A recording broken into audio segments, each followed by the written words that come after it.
వచ్చామండి. సంతోషమైన మొత్తం 4,000 జనం వచ్చాము. ఇప్పుడు మా సేవకులు అందరం ఉన్నాం. దేవుడికి చాలా మాకు సంతోషంగా ఆనందంగా ఉంది కూడా. దేవుడిచ్చిన ఆరోగ్యం ప్రజలకు అందరికి ఉండాలని ఆశతోనే ఆనందంతోనే అందరూ రాగలిగామండి. చెప్పండి.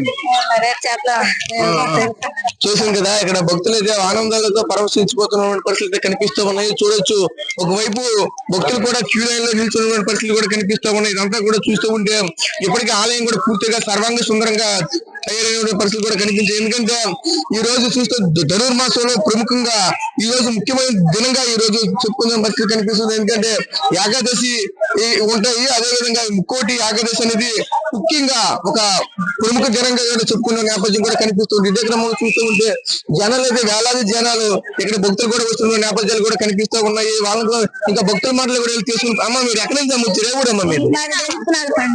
నుంచి వచ్చారు. ఉదయం ఎంత లేదు అందరం నుంచి వచ్చారు? 3 గంటలకండి. ఓకే, మీకు ఎలా అనిపిస్తుంది ఈ రోజు ఉత్తరదార దర్శనం? బాగా ఉంది.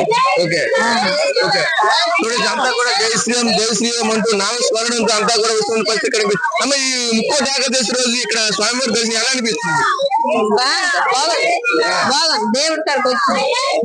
జై శ్రీరామ్ జై శ్రీరామ్.